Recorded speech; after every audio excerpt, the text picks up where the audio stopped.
Yo le solicité, junto con el director de la escuela, don José Luis Parra y Alfaro, que si podía hacernos la concesión y el regalo de hacernos una conferencia final, una lección final sobre lo que es el trabajo de un ingeniero de minas en el agua, dedicado durante 40 años, por lo menos, él nos dirá exactamente, y con un reconocimiento tanto nacional como internacional excelente, el más alto que se puede tener.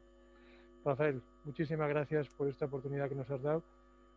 Y yo esto, que sepáis los pocos alumnos que estéis aquí presencialmente y los que nos estéis escuchando en remoto, que es un lujo, es una oportunidad que posiblemente pues no podéis ver muchas veces, pero esta vez lo vamos a tener. Así que muchísimas gracias, Rafael, y quedamos a tu disposición para escucharte y deleitarnos con tu conferencia. Esa vida de esos 60 años prácticamente de actividad profesional, yo he podido visitar, trabajar en muchos países, he hecho unas más de 850 misiones científicas, técnicas como consultor a 58 países. Eso realmente es lo que me puede dar hoy un conocimiento, un background que es el que yo quisiera transmitir en esta charla de hoy. Y es que el agua en la mina es un desafío, es algo a lo que realmente el que se mete dentro de la mina, y en muchísimos casos las minas se encuentran sí o sí, se encuentran con el agua. Y es un desafío que tiene muchísimas facetas, tiene realmente una cantidad de diversidad de problemas que nos va a parecer tal vez extraño para los que no estén familiarizados con ello. Y como se ha dicho que una imagen vale más de 1000 palabras, en esta conferencia que voy a dar voy a utilizar muchas imágenes. Yo creo que voy a utilizar como unas 130.000 palabras equivalente a esas imágenes que voy a poder proyectar. Son imágenes que nos van a traer esa realidad de la mina subterránea en el caso de hoy. Es una síntesis indudablemente de conocimiento. A mí me hubiera gustado no que esto fuera una conferencia, sino que fuera un curso, pero eso se saldría en este momento de las posibilidades que tenemos. La conferencia la he dividido en 5 partes que vamos a irlas siguiendo y que llevan una concatenación de tal manera que he procurado tener un orden lógico de secuencia de lo que voy a contar para que lo haga más fácil ese seguimiento. Yo creo que aunque haya tenido que dejar, ayer y hoy he tenido que dejar cientos de imágenes fuera de la presentación, pero van a ser lo suficiente para que podamos un poco mejor conocer ese tema. Y lo primero, yo creo que es bueno el que tengamos esta inmersión en la mina. ¿Cómo se presenta el agua en la mina? Porque yo recuerdo que cuando yo empecé a trabajar en todos los temas del agua en la minería, me gustaba cuando hablaba con la gente decir, los acuíferos realmente quien los puede conocer de verdad es el minero, pues el que está trabajando dentro del propio acuífero, donde ha habido que desaguar para poder, el minero no es un submarinista normalmente y para poder trabajar en ello tiene, por tanto, que desaguar la mina y es quien conoce mejor que nadie ese problema del agua dentro de la mina. ¿Y cómo se ve ese agua dentro de la mina? Bueno, podríamos decir en esta primera imagen que ponemos, es dentro de una... He cogido, no sé, tal vez una docena de minas para no dispersarnos mucho, aunque lo de menos es el lugar de la mina. Pero esta es de la mina de Reocín, en Cantabria, en norte de España, en la cual, por ejemplo, las galerías de transporte se excavaban sobre materiales bastante impermeables, pero tanto a techo como a muro lo que tenían son verdaderos acuíferos. Aquí vemos esa especie de... yo lo he llamado mannequin pis, el niño haciendo pis de esta imagen célebre que tenemos de Dinamarca, en la cual se ve un chorrito de agua muy pequeño pero con enorme presión. Nos está hablando de que detrás de esa formación, que es una dolomía, en este caso una caliza de poca permeabilidad, detrás hay una gran presión de agua que es la que hace, la que da impulso a esa salida de agua. Dentro de esa misma mina vamos aquí a ver ya un sitio a más profundidad todavía. Esto está a unos 260 metros bajo el nivel del mar, donde vemos con qué presión sale también, en este caso, por un pequeño hueco de mayor dimensión que el anterior, sale ese agua que está saliendo a es una descarga ya de mayor caudal, de mayor volumen, pero además la presión realmente es enorme, tiene centenares de metros de carga hidráulica y es lo que hace salir el agua. Es como estamos viendo ese agua dentro de la mina. Pero por supuesto, en una mina subterránea que se esté explotando y que la explotación se realiza bajo el nivel piezométrico, el nivel de la agua subterránea, lo normal es encontrarse agua por doquier. Va a depender mucho de las características de los materiales. Esta las he cogido prácticamente todas de la mina de Reocín, una mina básicamente de zinc, también de plomo, que ha dejado ya de explotarse, pero que ha trabajado hasta hace pocos años, y vemos cómo el agua va apareciendo por cualquier sitio. En la imagen de la izquierda estamos teniendo el frente de ataque de una galería en el momento que es una falla, una fractura, un plano de falla y que todo él está bañado en agua. Y a la derecha inclusive lo que vemos es, y es una cuestión que hay que llamar la atención para los que trabajan en el ámbito minero, un antiguo sondeo de investigación que ha sido atravesado por la galería y por él está entrando desde acuíferos que están al techo, está entrando esa chimenea de agua. Aquí estamos viendo también esa presencia del agua en un sector ya de minados más antiguos, un sector de minados más antiguos que tiene la presencia también de esos óxidos, de esos oxidróxidos de hierro, normalmente por la presencia de pirita, que al ponerse en contacto con la caliza sube el pH y se van a depositar los óxidos o los metales pesados que tengan estas aguas, pero es también una estampa muy típica de estas minas que se encuentran bajo el nivel del agua. Y dentro de la mina llega a ser rutina tener que estar trabajando con la presencia del agua por doquier. Sale el agua por un sitio por otro. Realmente cuando uno se mete va esquivando al principio las caídas, las entradas de agua y luego ya le da igual que venga por donde venga porque es absurdo ponerse a esquivarla. Llevará uno su ropa apropiada, pero el agua le está cayendo por doquier. Y ese agua que está llenando, que está, dijéramos, afluyendo al hueco minero porque la carga hidráulica, el nivel piezométrico no drenado está a cota superior a la de esa excavación, es la que tiene que ser continuamente drenada de ese fondo de mina y además hay que procurar indudablemente extraerla, como luego veremos, de manera controlada y de manera que cree la menor cantidad posible de problemas. Aquí vemos dos fotos también bastante espectaculares dentro de la misma mina. Vemos entradas de agua, la que está a la izquierda realmente es una verdadera cortina de agua la que está entrando por lo que es la mina. Todo este sector, esta ducha de agua, incluso aquí a la izquierda hay un minero, está ahí a la izquierda, que casi no se ve, pero podemos ver las dimensiones que tiene. Y la que está a la derecha es lo mismo, es un ámbito kárstico, un ámbito carbonatado por disolución en la cual nos podemos encontrar esa elevada presencia del agua. En resumen, cuando uno está dentro de esa mina, aquí hice el ejercicio de ir colocando caudales de agua en una serie de puntos de esa mina y aquí se registran pues caudales que van desde apenas, diríamos, algún litro por segundo a decenas o a centenares de litros por segundo sobre este plano de la mina. Es realmente muchas veces casi nos podemos preguntar en este tipo de minas ¿qué se saca más? ¿Se saca más mineral o se saca más agua? Y lo normal es que muchísimas de ellas lo que sacamos es más cantidad de agua que de mineral.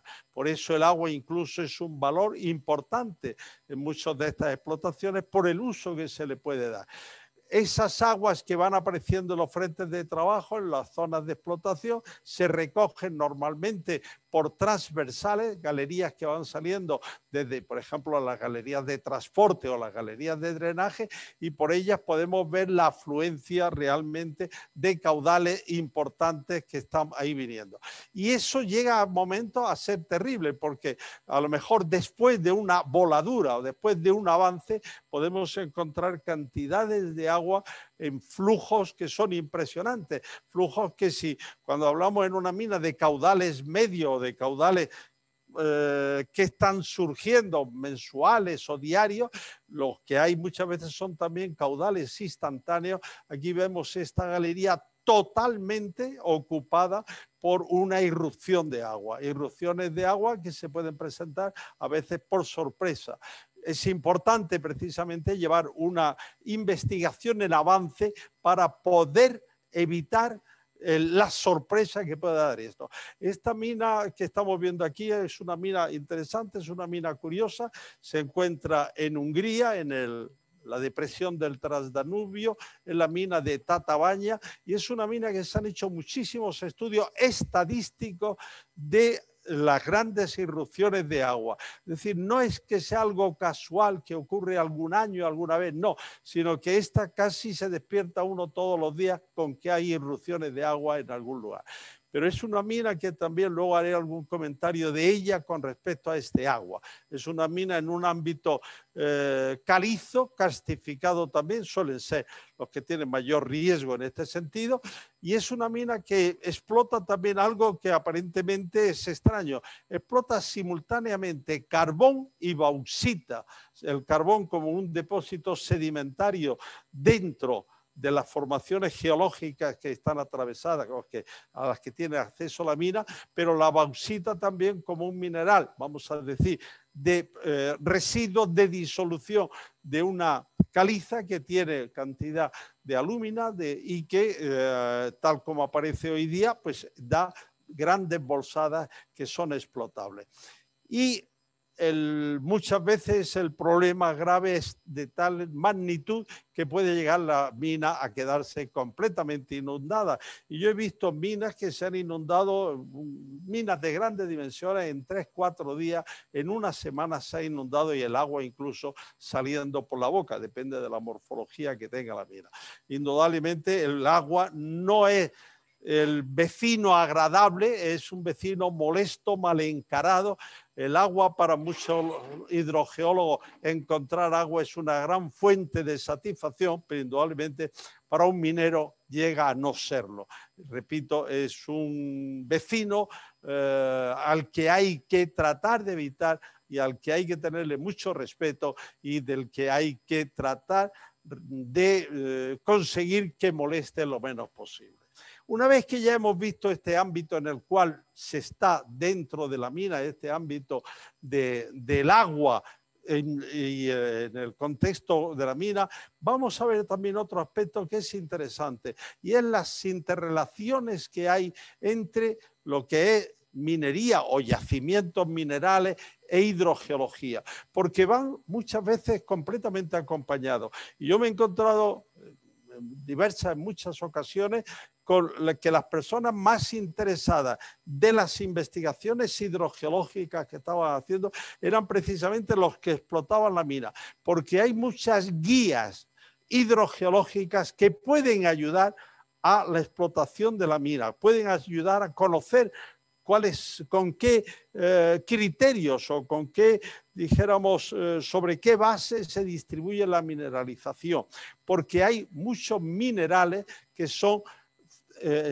rellenaron huecos, rellenaron fracturas, fisuras a través de fluidos, y esos fluidos mineralogenéticos tienen un comportamiento solamente que venían de abajo arriba, y el agua subterránea normalmente viene de superficie hacia el interior, pero lo mismo características de circulación tanto para el agua como para ellos. Aquí estamos viendo, por ejemplo, en este esquema de un yacimiento filoniano tipo Stockwork, en el cual desde un un núcleo profundo, surge a través de fracturas, a través de discontinuidades geológicas, surgen esos fluidos que van a ir rellenando toda la fractura de una mineralización.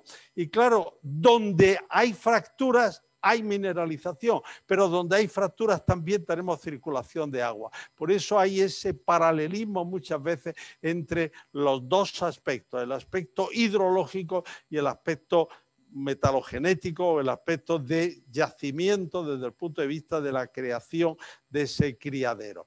Y es importante porque además en la minería lo que es normal, los que llegamos a cualquier mina a trabajar sobre ella, es que dispongan de una información geológica muy buena, porque son muchos años trabajando, porque se han hecho muchas investigaciones geológicas y esa investigación geológica al hidrogeólogo, al que va a resolver los problemas de agua, le es tremendamente válida. Pero lo que uno a veces se sorprende es que lo que uno pueda contar de hidrogeología le pueda también interesar tanto a los que su responsabilidad es precisamente la explotación de ese yacimiento. Aquí tenemos esta roca, tipo toda ella llena de fracturas, en las cuales las fracturas están rellenas con ese mineral que es el objeto de deseo de la explotación minera, en yacimientos de muy diferentes tipos, pero he cogido precisamente más los que son de tipo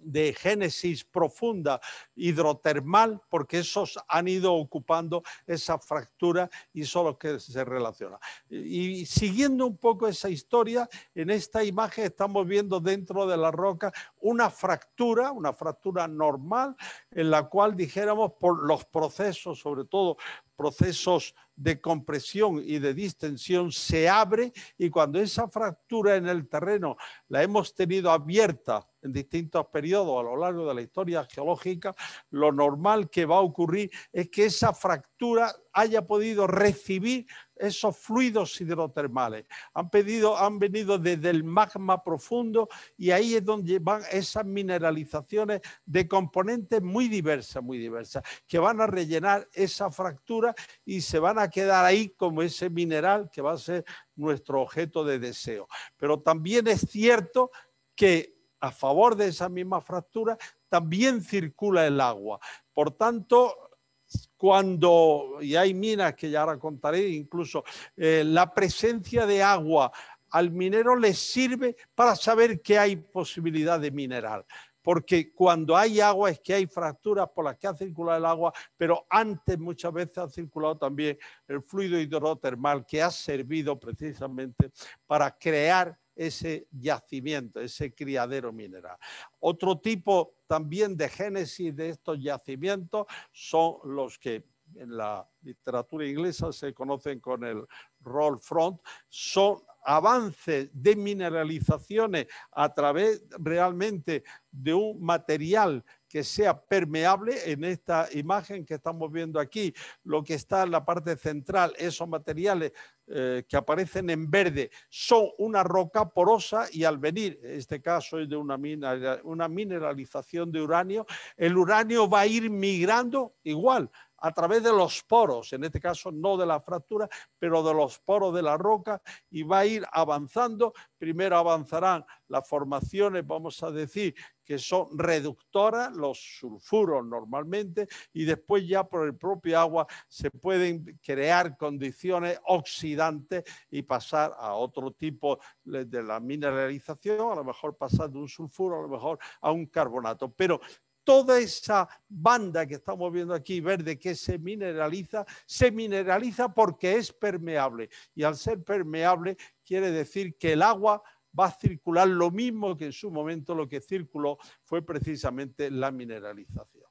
La tercera parte que quería un poco abordar son con qué tecnología de estudio se trabaja en hidrogeología de mina. No son ninguna tecnología fuera del uso de un profesional de hidrogeología. Lo que sí que es verdad es que normalmente se cuenta con más medios, con más información, también con más responsabilidad, puesto que la vida muchas veces incluso depende de esa presencia de agua, puede haber unos riesgos ligados a ella y entonces hay muchas más bases de estudio. Esos estudios cogen pues una panoplia muy amplia de estudios que yo no voy a entrar, voy a tocar alguna cosa. Por supuesto, todo lo que es el agua en la atmósfera tiene que ser base de estudio. Dentro del balance hídrico, la mayor aportación del agua que podemos recibir, el mayor input, es el agua que viene por las precipitaciones en forma de lluvia o de nieve. Por tanto, todos los aspectos de cómo el agua se produce la precipitación, dónde, en qué condiciones, qué cantidades, distribución en el espacio, en el tiempo, es fundamental. Luego también toda la parte geológica, y la parte geológica, los aspectos fundamentales son los aspectos de la litología, de la roca y de la estructura, de todo aquello que es sobre todo la fracturación de esa. Y ahí tenemos igual, hay que estudiar en profundidad y normalmente la mina tiene muy buenas informaciones sobre eso. Lo que tenemos es que traducirla, leerla desde el punto de vista de la hidrogeología para darle sentido. La relación aguas superficiales subterráneas es fundamental en la explotación minera, porque dentro de todo ese ciclo del agua, un agua que puede estar en un momento en la atmósfera puede pasar a ser circulación sobre un cauce, puede pasar a ser agua subterránea, puede surgir en un manantial, es decir, toda el agua superficial está relacionada con el agua subterránea. Y dentro de esos aspectos, la hidrogeología, el tema de la hidroquímica, la fisicoquímica de las aguas, que nos va a servir para muchísimas cuestiones, como elemento, por ejemplo, de diagnóstico, pero también como elemento de caracterizar la calidad de ese agua para distintos usos. El empleo de trazadores, sustancias que pueden ser químicas, sustancias pueden ser radioactivas, pueden ser colorantes, pueden ser de muchos tipos, pueden ser incluso también faunísticos, que son las que nos pueden permitir conocer por dónde circula, de dónde viene el agua. La temperatura del agua es otro de los factores más importantes y además de los más simples que hay. Yo recuerdo cuando empezaba con estas cuestiones, que no había bibliografía para poder atender a ello, me encontré con esa enorme sorpresa, que el agua era uno de los mejores elementos, por ejemplo, para determinar la temperatura del agua, para determinar la procedencia de la misma. Luego hay otra serie de aspectos también. Por ejemplo, en una mina, un trazador muy bueno son los nitratos. ¿Y por qué los nitratos? Porque en las minas se emplean explosivos, los explosivos son de base nitrogenada y entonces dijéramos, esas aguas puedo encontrar en un punto de la mina que sale agua con un contenido alto de nitrato, de nitrito, de amonio, pero sobre todo de nitrato, precisamente, y establezco la relación entre el punto donde se tuvo la detonación y el punto donde ese agua sale. Los temas incluso, decía, de la fauna en una serie de minas en España y fuera de España hemos hecho de la mano de los biólogos la determinación de la microfauna del agua para saber si ese agua viene de un río y si viene de un río, de qué parte del río viene, porque la fauna, o si viene de agua que tiene mucho tiempo de permanencia. No vamos a entrar en toda esa serie de cosas, pero sí quería ver algunos de los aspectos que puede ser a lo mejor más significativo, más llamativo. Y es lo que diríamos, la parte de la hidrogeología es uno de ellos.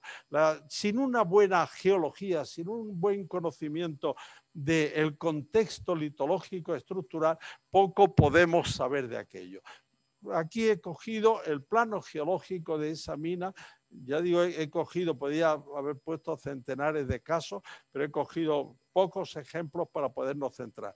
Esta es la cartografía geológica del Instituto Geológico y Minero de España, de la zona de Cantabria, de Santillana de Mar, donde se encuentra todo el yacimiento donde se localiza la mina de Reocín.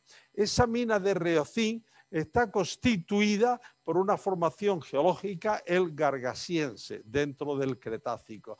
Y ese Gargasiense, que se depositó en forma de caliza, de lodos carbonatados, pero de componente caliza, es sufrió un proceso de dolomitización, es decir, el carbonato cálcico, iones de calcio fueron sustituidos por iones de magnesio a lo largo de la historia geológica y se pasó de tener caliza a tener dolomías. Pero esa transformación de caliza a dolomía tiene una serie de consecuencias. Por lo pronto, incrementa la permeabilidad, es decir, una sustitución de los átomos de calcio, átomos de magnesio, supone una reducción de volumen, con lo cual aumenta la porosidad. Hay menos volumen de roca y más volumen de huecos. Pero hay además también una cuestión, por donde llegaron esos fluidos que trajeron la dolomía,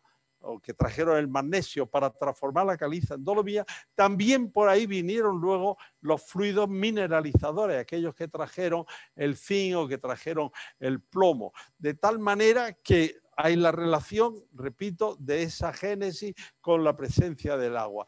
Y todo esto ha hecho también que a posteriori la circulación del agua, es decir, donde el agua ha podido circular, ha desarrollado la disolución, ha desarrollado la calcificación y aquello tiene entonces una permeabilidad mucho mayor.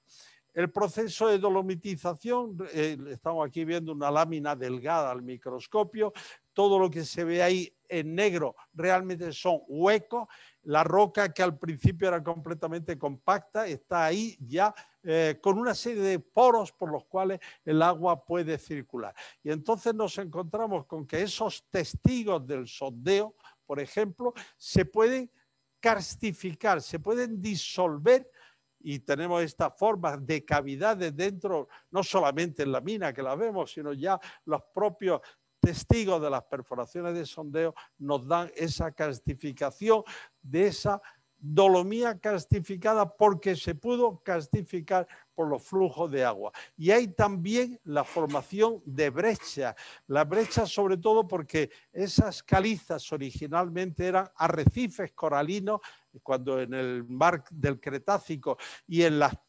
taludes de los arrecifes coralinos, al irse cayendo las propias rocas en el fondo, en el tajo del talud, iban haciendo una acumulación de unas rocas que también tienen una permeabilidad elevada. Es decir, nos encontramos en un contexto litológico muy favorable para la presencia del agua. En este contexto general que estamos viendo aquí, lo que tendríamos un poco que tal vez marcar es en la parte que está situada al este en esta figura, el yacimiento es básicamente son calizas, lo que está dibujado en verde. Por el contrario, lo que está situado ya a la parte oeste está dibujado en colores marrones, que serían las dolomías. Donde hay dolomía es que hubo esos flujos que transformaron la caliza en dolomía. Es donde pudo haber, por tanto, también los flujos que mineralizaron, de tal forma que donde hay agua en la mina es porque ha habido flujos y diríamos aquí la guía fundamental muchas veces para pensar si iba a haber mineral o no era la presencia de agua. Si hay agua, que es muy molesta, el enemigo que tenemos aquí, pero sin embargo esa es la que nos pone también evidencia que igual que hay agua, pudo también llegar la mineralización en todo ese proceso. Este sería el corte general de aquella que estábamos hablando de que la geología y también la tectónica, la estructura, la formación en la cual está el gargasiense de la mina. Aquí estaría la mina en el flanco sur de este sinclinal de Santillana de Mar, en el cual toda esta parte que es la parte dolomítica es la que está mineralizada. Pero encima hay una serie de materiales, por ejemplo del cenomanense, que son acuíferos muy importantes. Y debajo hay otra serie de materiales de la base del Cretácico y también del Jurásico, que son acuíferos, sobre todo en calizas, también algunos en arena. Las de arena están en la parte superior, pero que quiere decir que la mina está colocada en una especie de sándwich. Aquí estamos viendo el corte ya un poquito más simplificado, pero todo lo que son los lentejones de mineral son los que están aquí marcados precisamente dentro de esa formación marrón que sería la dolomía del Gargasiense, y ahí aparece por donde hubo circulación de agua, es donde se produjo esa mineralización. También en el corte geológico tendríamos lo mismo, en la parte central de ese corte geológico es donde tendríamos la mineralización. Y voy también a mostrar un poquitín la geología de otra mina a la que me voy a referir bastante. Esta es una mina que se encuentra en Zambia, en el cinturón cuprífero Zambia-Zaire, en la mina de Chililabombwe. Chililabombwe quiere decir la rana que canta en el pantanal. O sea, estamos enterándonos del idioma de esta gente. Y es una mina que es muy rica, una mina de cobre y de cobalto. Se encuentra en ese, ahí te estamos, la imagen de la derecha es donde estaríamos viendo el mapa geológico. Lo que es el rojo son las formaciones del muro, que son muy permeables, y es donde está la mineralización, y lo que es el amarillo son las formaciones de techo, que igualmente lo son. Es una zona, porque tengan idea de la permeabilidad, la ciudad de Konkola, que es la capital que está aquí encima, está encima de este afloramiento, tiene unos 60.000 habitantes, no hay saneamiento porque no hace falta, porque toda la agua se la traga el terreno inmediatamente. Aparece, por supuesto, en la mina. Yo llegué una vez a traerme como 270 muestras de agua, 2 cajones de madera grandes de muestras, y creo que una solamente salió que era potable. Todas las demás pues tenían toda la fauna intestinal, habida y por haber. Pero bueno, lo que quiero decir es una mina que vamos a ver sus problemas de agua son muy importantes. El acuífero de techo he dicho que es el que está en amarillo, y el acuífero de muro es el que está en rojo. Y entre uno y otro va la mineralización. La mineralización recibe agua tanto por debajo como por encima en ese caso. Esa mineralización está en una banda de pizarra, y es donde se encuentra tanto el cobre como el cobalto. Aquí estamos viendo dentro de una galería en lo que en sí no es un filón, es un estrato donde está toda esa mineralización.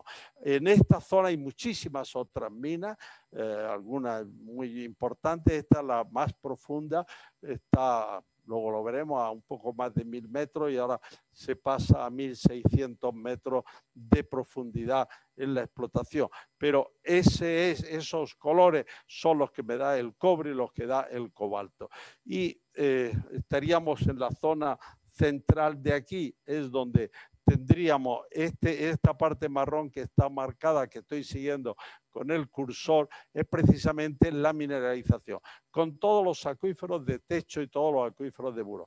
Con el INRI, además de que como se va explotando y se va explotando con hundimiento del techo, toda esa subsidencia llega hasta superficie. En superficie está todo, no se puede casi uno mover sobre aquello, porque está todo lleno de tajos, de agujeros por todos lados, y todo el agua de lluvia, por supuesto, entra en la mina en la que cae sobre todo este afloramiento. Dentro de los sistemas de explotación que hay en esa mina, pues se ha incrementado mucho indudablemente la recarga de agua, por lo que es el aporte por lluvia al no haber escorrentía superficial. Y esta me sirve para apoyar también un aspecto importante, que son las relaciones acuífero-río. Corresponde a la mina de Riocín. Lo que está ahí dibujado con los cuadraditos es la típica caliza. Estas calizas están atravesadas por un río, es el río Saja, lo atraviesa todo el afloramiento. En su época, antes de que se explotara la mina, el río es lo que se llama un río ganador, recibía del acuífero carbonatado, recibía el aflujo de agua. Lo que ocurre es que con el tiempo ha pasado a lo contrario, es decir, esto es el río como lo estamos viendo ahí, con unas cavidades realmente muy espectaculares, enormes, que en su día fueron por donde el agua del acuífero descargaba al río. Ahora, por ahí es, una vez que la mina empieza a deprimir el nivel piezométrico, es por donde está entrando el agua del río en la mina. Por tanto, es un sumidero, todo este CAR, pues realmente de unas características que podríamos decir muy destacadas. Cuando hay aguas bajas en el río, se ve perfectamente los sumideros en el propio lecho del río. El agua llega, como estamos viendo aquí, y en apenas a lo mejor 3-4 metros cuadrados se traga todo lo que le llegue, y en otro lado vuelve a ocurrir. Es decir, hay una serie de dolinas, de cavidades kársticas que están cubiertas por los aluviones del río, pero que se los traga. Y cuando el río va con las aguas altas, pues indudablemente lo que pasa por ahí en una gran parte va a parar a la mina. De tal manera que en este corte geológico lo que nosotros tendríamos es un corte hecho a lo largo de todo el flanco sur del sinclinal, y lo que tendríamos a la izquierda es el río Saja por este punto que tiene la cota 70 y tanto, la cota 74, y ese río Saja, después de dar la vuelta, vuelve a atravesar el sinclinal, la parte que estaría aquí a la derecha, la que estamos viendo en esta parte de aquí, que lo está atravesando a la cota menos 18 metros. Y la explotación está por medio, está un cielo abierto, un tajo abierto, que es como se explotó primero, y luego ya toda la explotación subterránea. El nivel piezométrico durante la explotación, el nivel del agua estaba rebajado a 260 metros bajo el nivel del mar, y el mar, por cierto, está muy cerca de la mina. Karstificación subterránea, toda la que uno quisiera. Dentro de la mina se podía perfectamente saber cuándo estaba lloviendo en superficie, porque el agua, si está lloviendo, pues tardaba 10 minutos en estar entrando en la mina. O sea que era decir, se ha puesto a llover a tal hora, lo sabía uno estando dentro de la mina, casi como el que estuviera fuera.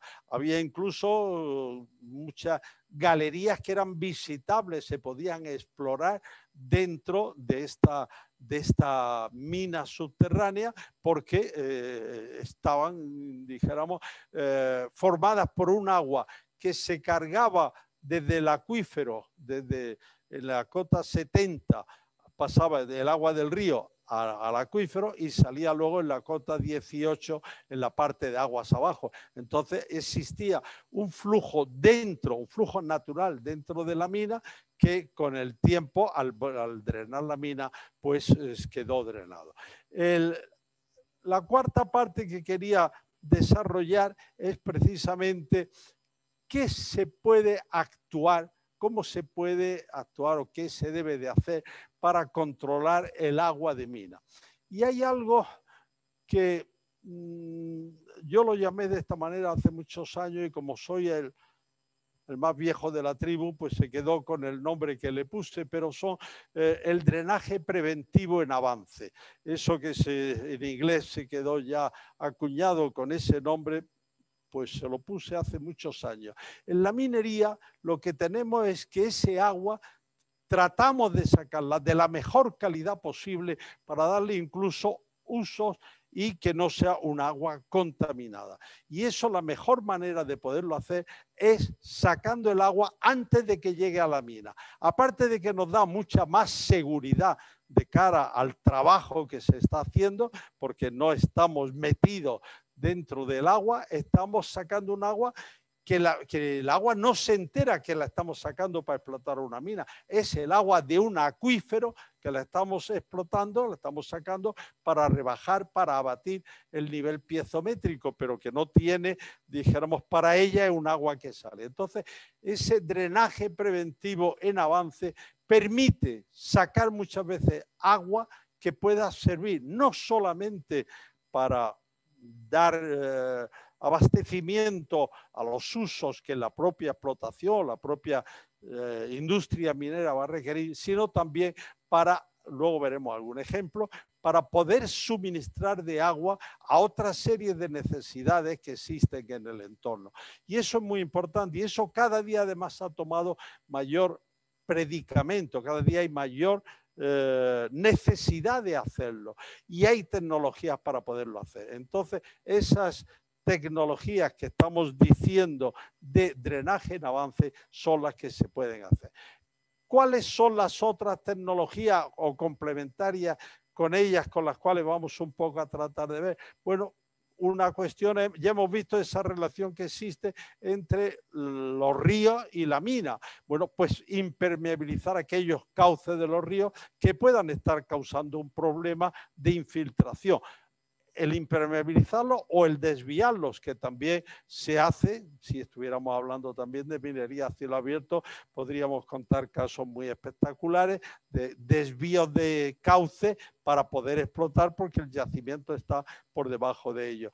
Impermeabilizar aquello que es otra posibilidad de poder reducir el aporte de agua. El crear barreras impermeables, barreras que se pueden hacer por inyecciones, que se pueden hacer inclusive también. Hay barreras que son por congelación del terreno. Yo puedo congelar sobre todo para poder atravesar una zona que tenga de problema y entonces una vez que yo la haya atravesado y yo lo haya revestido puedo seguir avanzando. Se pueden hacer no solamente esto, sino muchas veces hay que acudir para evitar aquellas irrupciones graves, por ejemplo, a puertas impermeables. Yo he estado visitando o trabajando en minas en las que lo primero que me han hecho es dijéramos, una instrucción de todos los riesgos que hay y, por ejemplo, una de las cosas que tenías que ir completamente familiarizado, dónde estaban todos los posibles puntos de escape si de pronto ocurría un accidente de agua para poder salir, decir, bueno, yo estoy aquí, el punto de fuga, el punto más cercano es tal y ahí es al que me tengo que acudir para poderme evitar, porque incluso las puertas pueden a lo mejor cerrarse y si uno no ha salido, pues ya imaginamos lo que le puede estar pasando. Pero todo eso es un poco de lo que me gustaría un poquitín hablar. Y vamos a hablar entonces, como estamos hablando de la minería subterránea, la excavación de los pozos de mina. La excavación de los pozos de mina tiene una serie de problemas cuando se presenta el agua, porque estamos trabajando en un fondo de saco, es decir, el agua la tengo por debajo, la tengo en los pies y yo tengo dificultad en la maquinaria, en el equipamiento de trabajar. Aquí muestro dos pozos que son realmente bastante bonitos, bastante espectacular. Uno, el de la izquierda de África del Sur, una mina de platino cerca de Johannesburgo, y el otro es de la mina de Neves Corvo, en nuestro vecino Portugal, en la cual comencé a trabajar cuando todavía se estaba haciendo la rampa de acceso y no se había llegado. Era la primera vez que se llegó al mineral, fue ya con posterioridad que el inicio. Son dos pozos de mina muy interesantes y además muy emblemáticos por toda la historia que tiene. Una de las cuestiones en los pozos de mina es llevar una investigación en avance. Esa investigación se puede estar haciendo desde el fondo, es decir, hay una voladura, una limpieza y entonces se coloca todo el equipo de perforación para hacer una serie de taladros que nos permitan predecir qué es lo que hay de abajo, porque si yo tengo un riesgo de agua, probablemente tengo que hacer un tapón de hormigón, de cementar todo aquello, de hormigón o de otros cementos mezclados con bentonita, con arcilla, en fin, de distintas mezclas hidrófugas para tratar de taponar el agua. Esos son sondeos que tiene que pararse en la perforación del pozo en ese momento para poder realizar la perforación del sondeo.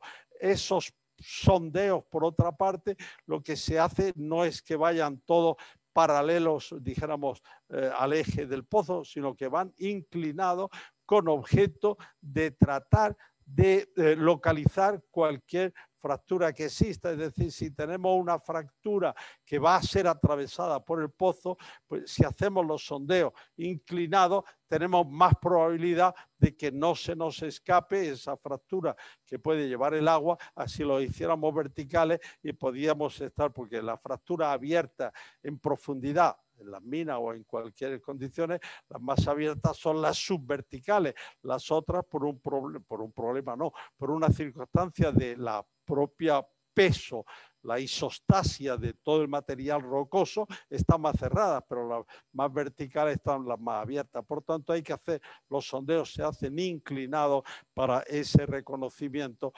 poderlo hacer. Si se detecta que hay fracturas, pues indudablemente antes de seguir lo primero que hay que hacer es tratar en el entorno, hacer una corona de impermeabilización en el entorno del pozo. Si lo que tengo el agua, como hemos dicho, es en el caso del agua en los ríos, yo también puedo acudir a tratar de evitar esa entrada de agua en el río. Estos sumideros que decíamos en el río Saja, los impermeabilizamos también en su día. ¿Y qué hubo que hacer? Pues lo que hubo que hacer fue colocar primero localizarlo en aguas bajas. Aquí el río lleva poca agua en el momento de estiaje y es el mejor momento para localizar dónde estaba. Se utilizaron una serie de técnicas, aparte de ver físicamente dónde aparecía. Por ejemplo, llevábamos pues sacos de 25 kilos de sal común, de cloruro sódico. Además, hay un diapiro muy cerca de esta zona en explotación y por tanto era muy fácil el adquirirla, para a lo mejor echarle toneladas de sal al agua para ver dónde aparecía el agua en la mina, porque era muy sencillo con un conductivímetro detectar esa presencia de agua. Se hizo, por ejemplo, también como trazador se utilizó el iodo 131. El iodo 131 es un isótopo radiactivo del iodo, tiene un periodo de su vida media es corta, de tal forma que pasado unos días su efecto ya va a desaparecer, pero con un contador se puede detectar por dónde aparece ese agua.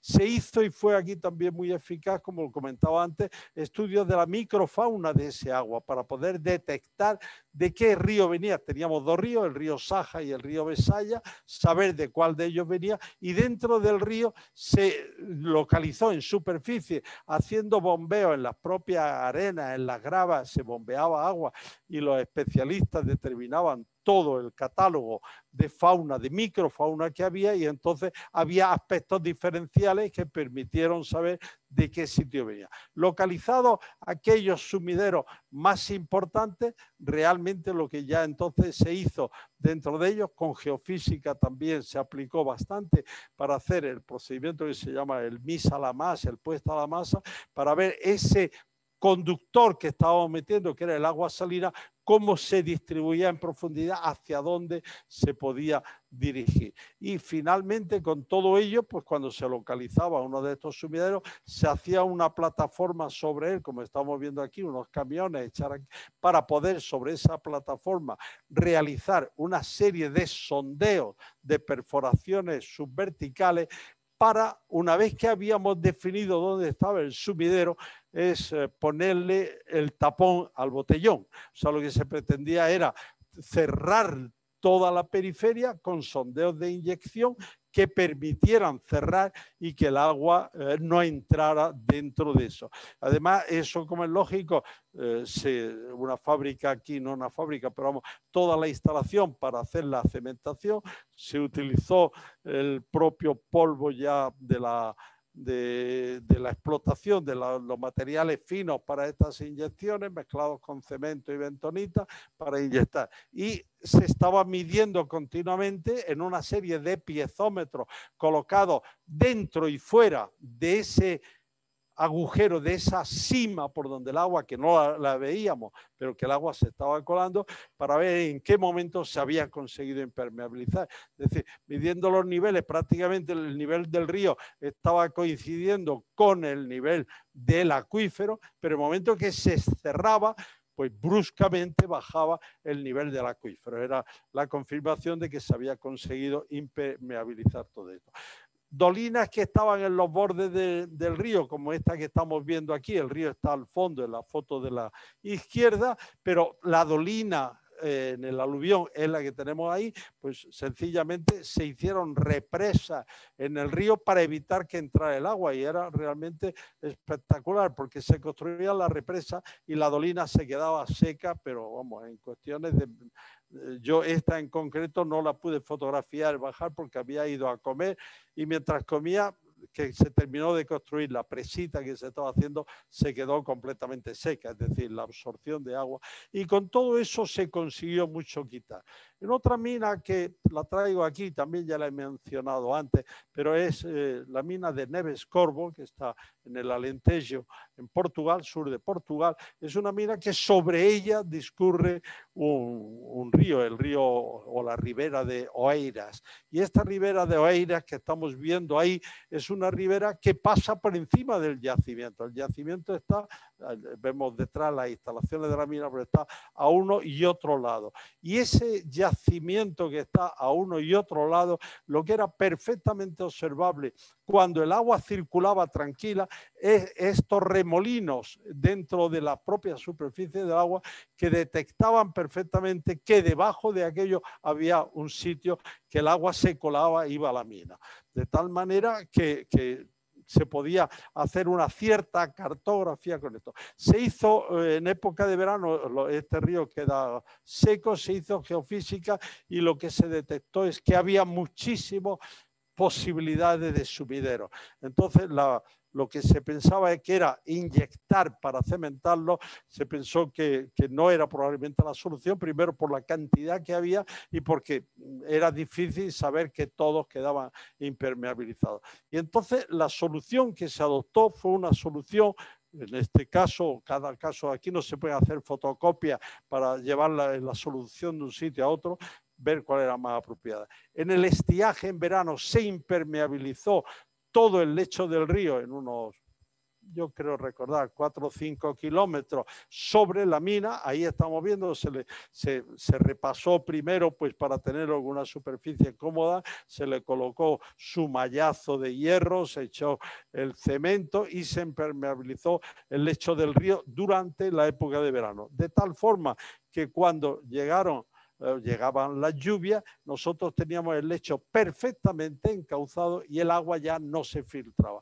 Además, como se le habían quitado obstáculos, el agua circulaba, dijéramos, bastante mejor. En alguna lluvia muy fuerte podía sobrepasar, extenderse por las terrazas del río, pero en general, y tan es así, y hablo en este momento de memoria, pero la instalación de bombeo que se había instalado para desaguar la mina, pues si tenía 5 grandes bombas, se quedó con una funcionando porque las otras ya no hacían falta. O sea, se produjo rapidísimamente esto. Yo recuerdo que el ingeniero jefe, un gran ingeniero portugués, Fernando Real, él cuando yo les proponía en las reuniones técnicas el tema él al final, su conclusión final es decir, vamos a hacer lo que tú dices.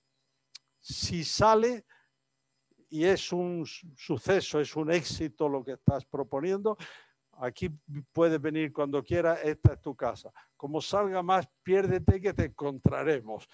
Sí, fue amistosamente, pero decir, vamos a hacer una inversión que realmente fue importante, pero fue definitiva porque pasó de ser una mina de mucha cantidad de agua a reducirse de una forma muy importante, drástica. Este es un corte de una mina de carbón en Kaliza, en Ucrania, en una ciudad que se llama, tiene nombre indudablemente minero, Antracita, o sea, Antracita sería la ciudad. Bueno, todas esas capas de carbón que las estamos viendo están tienen al techo sobre todo las calizas, que son las rocas permeables. Y luego hay una serie de fallas que compartimentan casi como en teclas de piano, que son las que llevan el agua. Y entonces en esta mina hicimos muchas impermeabilizaciones para sellar y evitar el aflujo, la entrada de agua que pudiera llegar a través de esas fracturas subverticales que pudiera estar llegando al interior de la mina, que en las galerías la fractura entraba agua.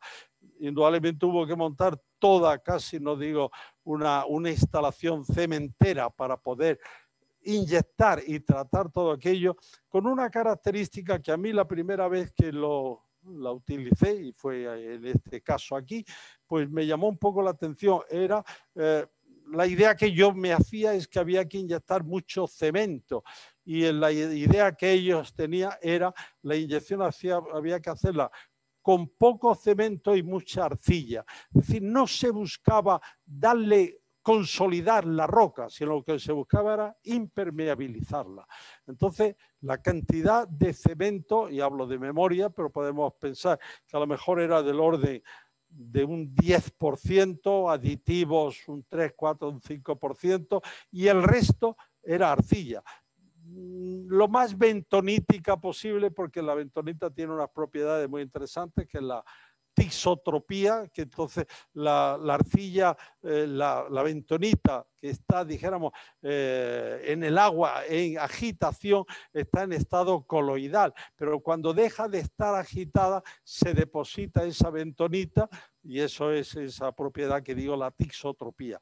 ¿Qué ventaja tiene? Que cuando inyectamos la bentonita mezclada con cemento, con los aditivos dentro de esto, y el agua va circulando por fractura muy cerca del pozo, en este caso, o de la fractura, el agua circula más rápidamente, pero conforme se va separando, como estamos teniendo más superficie de grietas, de poros, la velocidad, el caudal es el mismo, pero al tener más superficie, la velocidad disminuye, con lo cual esa bentonita, por esa tisotropía que tiene, se va a decantar, va a rellenar esas fisuras. Como lleva un componente de cemento, le va a ayudar a fijarla allí. Entonces, estamos inyectando con una mezcla que es más económica, por una parte, más que si estuviéramos inyectando con cemento, dijéramos, puro, y por otra parte también va a quedar más impermeable, más flexible incluso ante deformaciones que pueda tener la roca por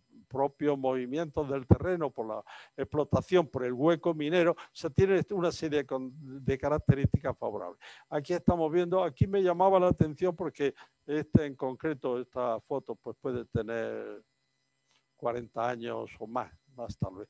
Pues había las personas que llevaban estos temas eran mujeres, la mayoría de ellas, ¿no? Las que hacían toda la parte de preparar las mezclas, de tomar las muestras, de todo esto. Aquí estamos viendo en otra mina, pero es las mismas características, en este caso es en Hungría, en el Transdanubio, las balsas que están llenas con esa bentonita, con esa mezcla de cemento, para desde ahí, con los equipos de inyección a través de toda esa serie de taladros, estar inyectando el terreno y poderlo de esa forma impermeabilizar. Vemos que lo que estamos aquí es luchando para que el agua no llegue, estamos protegiendo en cierto modo a ese hueco minero para evitar la entrada de agua.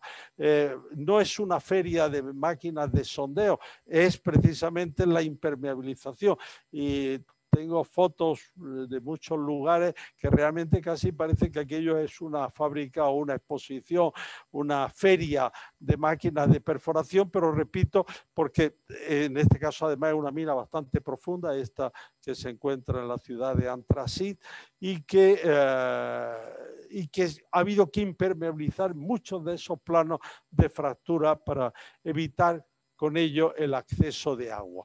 Lo que estamos, se ha saltado una diapositiva, vamos a tratar de echar atrás.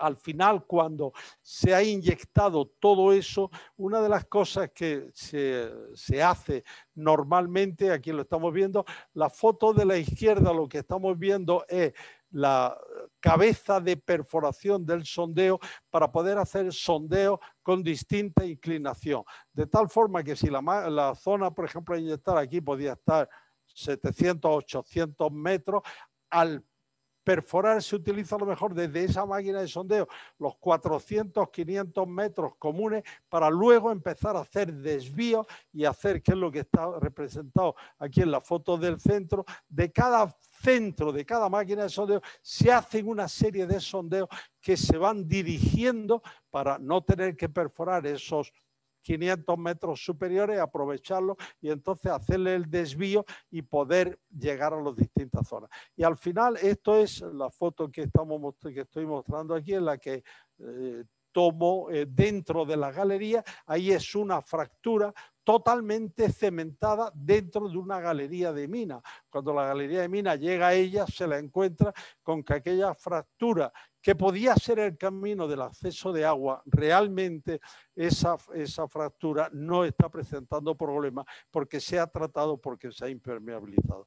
Es decir, la impermeabilización es una técnica costosa, pero es una técnica que muchas veces hay que utilizarla porque es, cuando se hacen los estudios comparativos de precios es más económico a veces el hacer ese tipo de trabajo que el estar esperando a sacar y sacar agua. De esta forma se puede reducir. Y dentro de las minas también, sobre todo muchas veces en el final de galerías o de sitios donde puede tener la proximidad de un aporte de agua importante, se colocan verdaderos muros construidos para evitar el paso del agua, como este que es realmente dentro de una cámara de una explotación minera, pero se utilizan también para perforar de ella sondeos que impermeabilicen, fortalezcan ese macizo, evitan que se pueda romper y pueden además, que lo vamos a ver ahora después, controlar bien la cantidad de agua que afluya. Es decir, una vez que se ha construido ese paredón, que está evitando que el agua nos venga, atravesándolo o dejándolo, incluso en la foto anterior se veía, se dejan en boquillas ya preparados, se pueden perforar esos taladros, esos sondeos para poder sacar agua de una manera controlada, de una manera que no sea cuando el agua quiera salir, sino que podamos realmente aprovechar el tema, como lo estamos viendo aquí. Esto es la mina de Vazante, en Minas Gerais, Brasil, en la cual todos esos sondeos están con el agua completamente controlada y se abren o se cierran, porque se utiliza normalmente para bajar, para deprimir el nivel piezométrico en el entorno de la mina, pero si, por ejemplo, en un momento dado hay menos capacidad de bombeo o es más económico bombear de noche, que el kilovatio es más barato que de día, entonces se abre, se cierra. Si en un momento hay un equipo que está, una instalación de bombeo o de los propios equipos eléctricos está averiada, pues entonces se cierra. Es decir, se puede hacer un control del agua para sacarla cuando uno quiere. Y además, a través de esa tubería se puede llegar a los depósitos desde los que se va a bombear el agua hacia el exterior. Y ya lo he comentado anteriormente, muchas minas tienen que llevar grandes compuertas, grandes puertas para cerrar espacios que, por ejemplo, ya se ha dejado de trabajar en ellos o temporalmente no se va a estar trabajando durante un tiempo. Esas puertas que son como las puertas, yo recuerdo hace muchos años, casi era un crío que me llevaron a ver en el Banco de España en Madrid, donde guardaban los lingotes de oro. No los vi los lingotes, pero la puerta sí, la puerta era un macizo realmente impresionante para poder, dijéramos, evitar que entraran. Pero aquí estas puertas se construyen y he diseñado puertas de este tipo en la misma mina de Vazante que veíamos antes, para evitar que si en un momento se produce una irrupción y no hay forma de dominarla en ese momento, se pueda cerrar y compartimentar esa parte de la explotación minera que puede estar en riesgo. Y vamos a entrar en la quinta parte de esta conferencia que he preparado, que digo, la he preparado con todo el afecto para, no solamente para los que estáis aquí, sino también para los que nos están siguiendo desde América, de África, de Europa y por supuesto de España. Vamos a ver un poco ya en esta parte final el drenaje y desagüe de las minas subterráneas. Todo este tema del agua al final es que nosotros tenemos que ver, que queramos o no, hagamos toda esta serie de temas. Muchas veces no tenemos más remedio que drenar ese agua, que sacar ese agua para poder trabajar ello. Vamos a ver en primer lugar cómo se realiza o qué características puede tener el drenaje desde galerías. Las galerías, que muchas minas nos llama la atención porque son centenares de kilómetros de galerías las que una mina subterránea de cierta entidad puede tener. Y en el propio límite de la provincia de Madrid con Toledo tenemos una mina que tiene centenares de kilómetros de galerías, una mina subterránea, pero muchísimas minas tienen esos kilómetros y kilómetros. Entonces es donde sí o sí te vas a encontrar con el agua como estés trabajando por debajo del nivel piezométrico. Y al encontrarte con el agua, pues las galerías, diríamos, son normalmente el camino más fácil, más directo de poder desde él abordar. ¿Esto tiene algún problema? ¿No está pasando? No. A ver.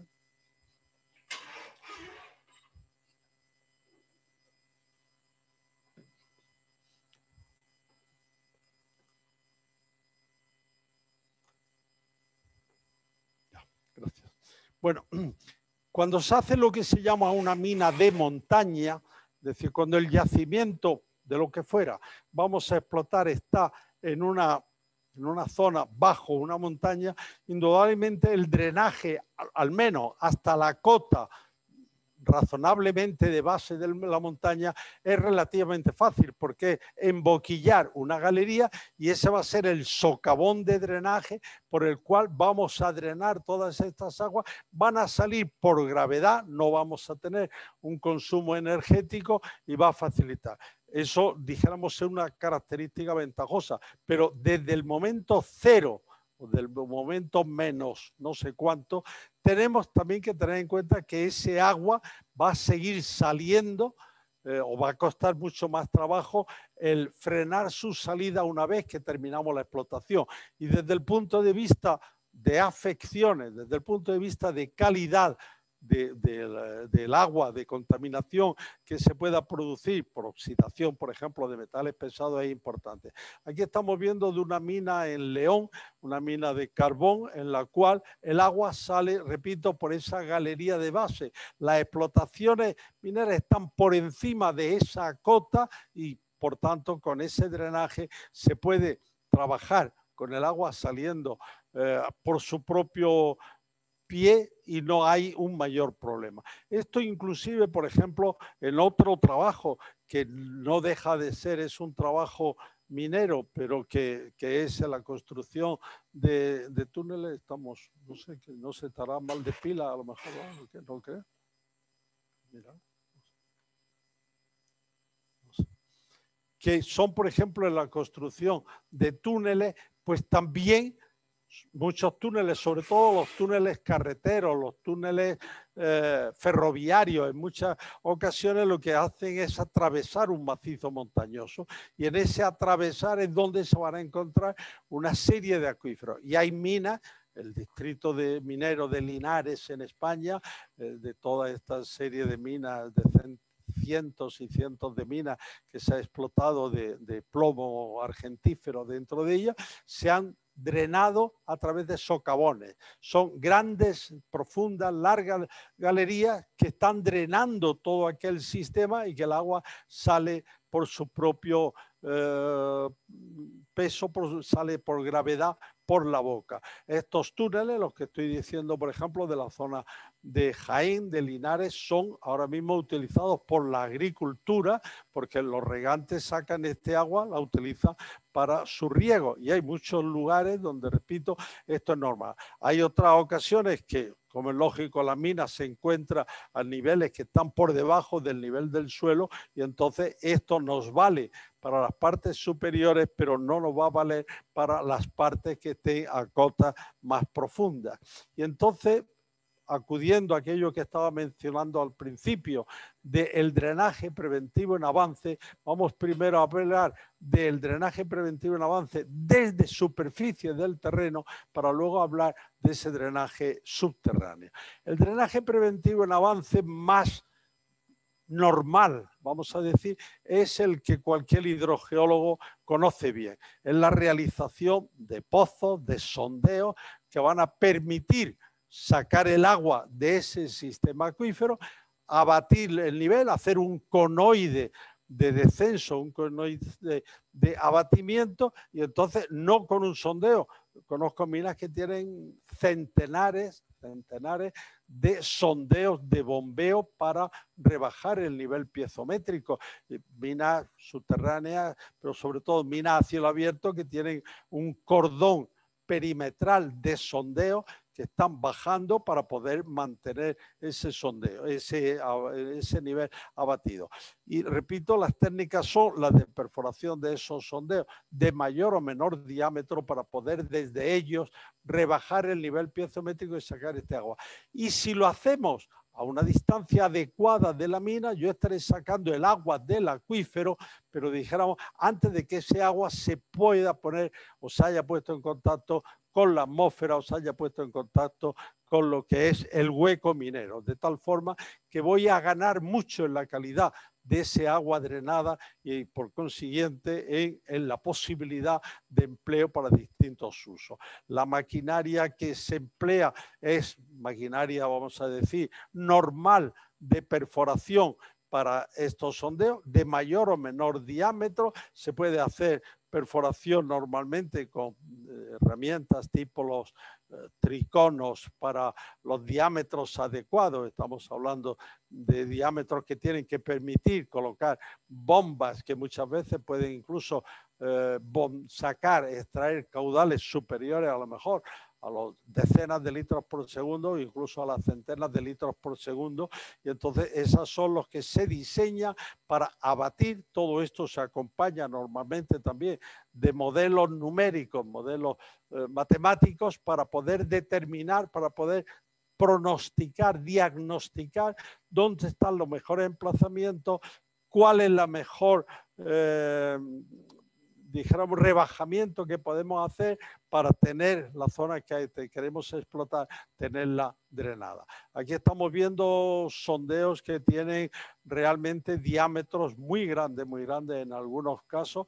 Los platos, las mesas de rotación están dándonos ahí porque depende, pero hay casos, por ejemplo, las minas de carbón en Alemania, en Polonia, muchas veces se han utilizado grandes diámetros para poder bajar sondeos con caudales realmente importantes.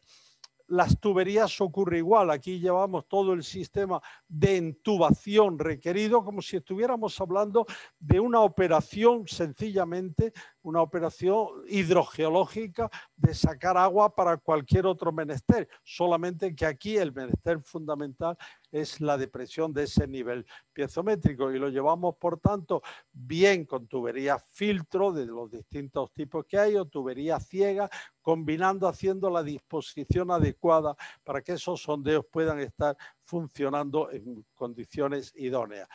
Esos sondeos se hacen con ellos, pues todo lo que es habitual, desde los ensayos o test de bombeo iniciales, pues para poder luego calcular cuál es la bomba adecuada a instalar dentro de esa perforación.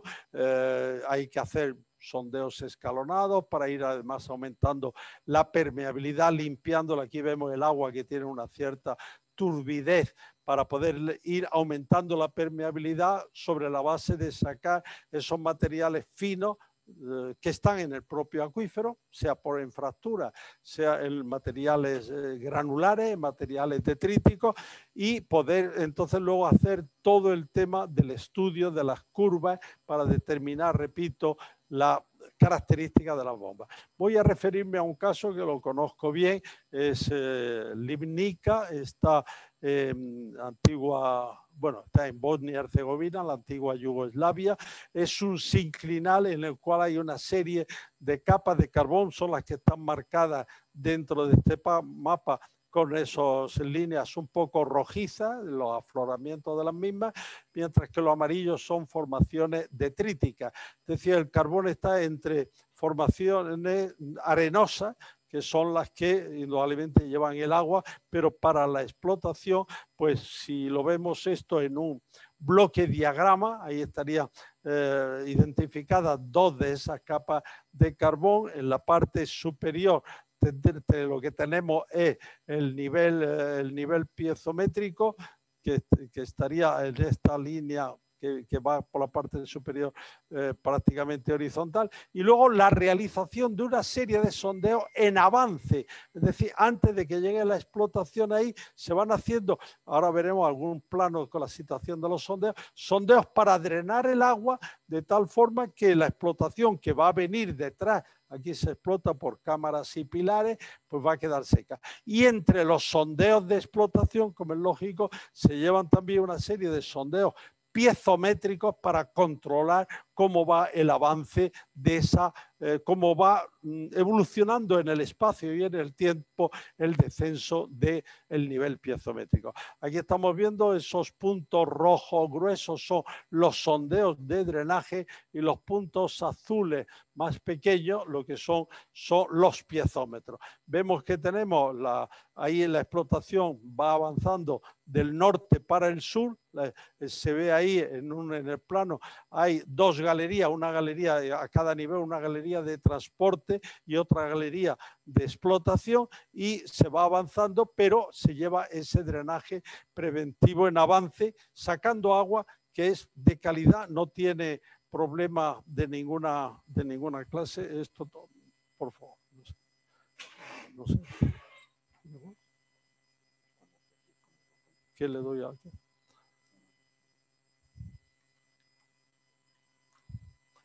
Bueno, entonces requieren todas estas explotaciones muchísimas instalaciones, muchas bombas. Dijéramos, cada una de esas cajas es una bomba, más que una bomba, un bombón, porque realmente son bombas para sacar grandes caudales de agua. Y el agua es un costo importante. Hay algunas de estas minas de carbón, por ejemplo, en la zona central europea, que son carbón que alimenta centrales térmicas, pero casi, dijéramos, lo comido por lo servido. Sacan el carbón para la térmica y consuman la electricidad para bombear. No es así, estoy ridiculizando las cosas, pero es decir, hay un consumo energético importante en toda ella. Y todo esto se acompaña, tiene que venir acompañado por la instalación de una serie de sondeos piezométricos para ver cómo aquello está evolucionando. En esto es de las cosas que probablemente más se ha avanzado, sobre todo para hacer la diagnosis, para ver de futuro, antes de embarcarnos en una tarea de este estilo, qué es lo que voy a tener que hacer, qué repercusión voy a tener, qué caudales, qué depresiones, todo eso se hace a base de tener unas buenas instalaciones. Esos piezómetros pueden ser piezómetros simples, un sondeo que llega hasta la profundidad que queremos controlar el nivel del agua, tiene una zona filtro, una tubería filtro abajo, el resto ciego.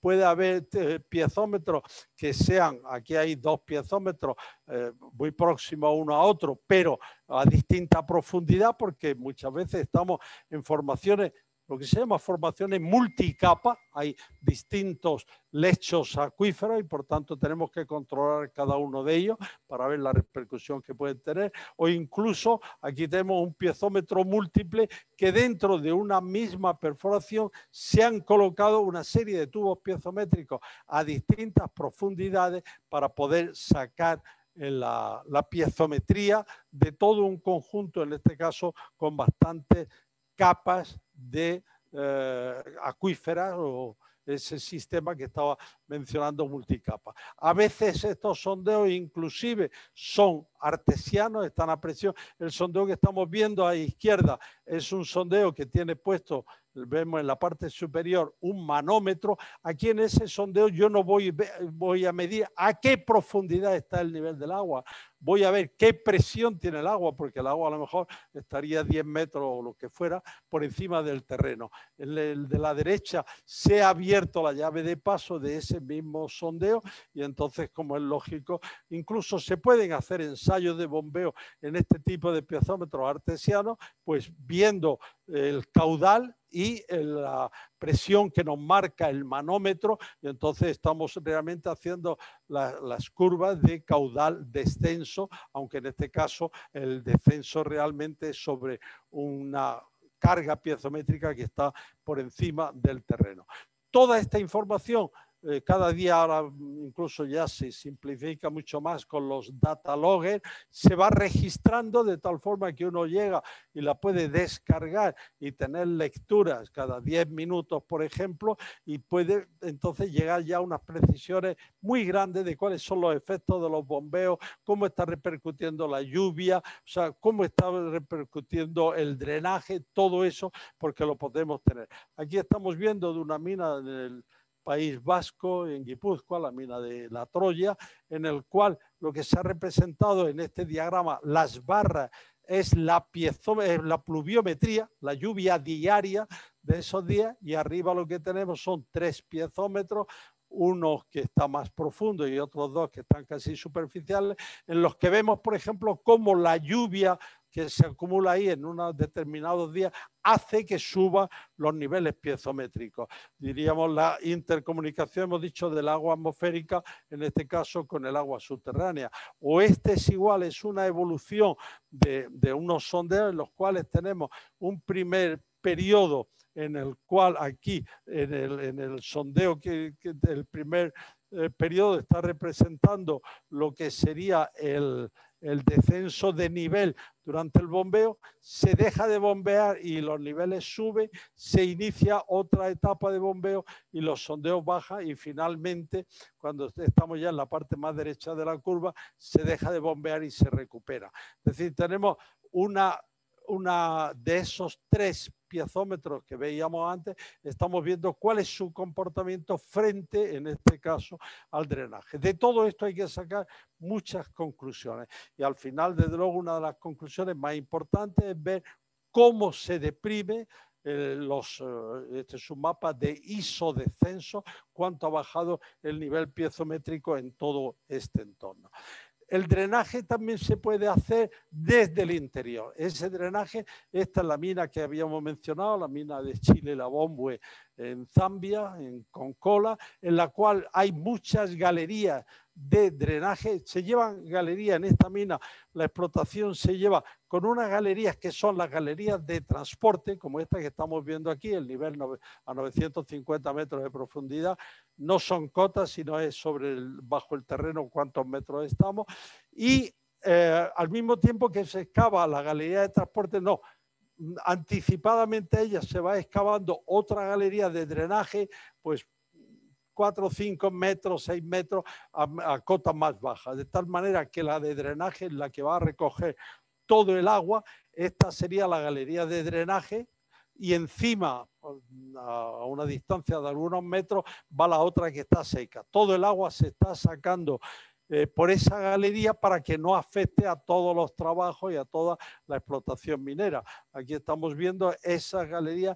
Es curioso porque, por ejemplo, la mayoría de estas está marcado de alguna forma por si hay un bache o algo, la altura del agua, y suelen marcar la altura de 1 metro para que uno tenga en cuenta que en un momento dado pues puede haber más que la altura de una persona, incluso de altura de agua.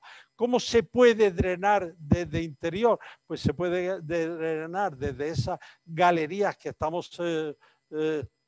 que hemos presentado aquí, haciendo sondeos que sean sondeos de drenaje, taladros que desde la propia galería, conforme vamos avanzando, o desde un nicho lateral de la galería, los estamos situando esos sondeos para investigar, o en el propio frente. Y esos son los sondeos con los que luego vamos a sacar un agua que puede sacarse, repito, en una galería que no está en la explotación y por tanto puede sacarse un agua limpia. Aquí estamos viendo una de estas maquinarias perforando, esta es en Asturias, la mina de Carles, una mina de oro, en la cual los sondeos están igual, perforando, no solamente para investigación, sino también para drenaje. Al final, en esta lo que se consigue son igual, unos conoides de depresión, pero motivados porque yo tengo esas galerías que están drenando y con los piezómetros puedo tener el registro de cómo ha evolucionado.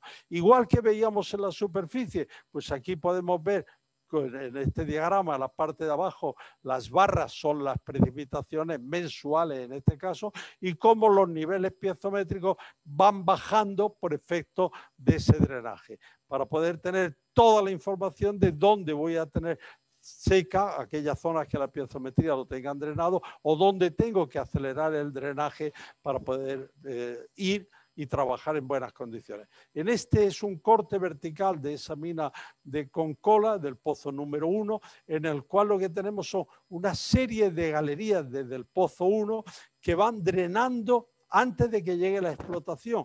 Es decir, cuando estamos a lo mejor en el nivel 600, pues desde el nivel 900 se está drenando para que arriba esté seco y nosotros estemos sacando ese drenaje preventivo en avance con un agua que no se está enterando de que arriba se está haciendo una explotación minera.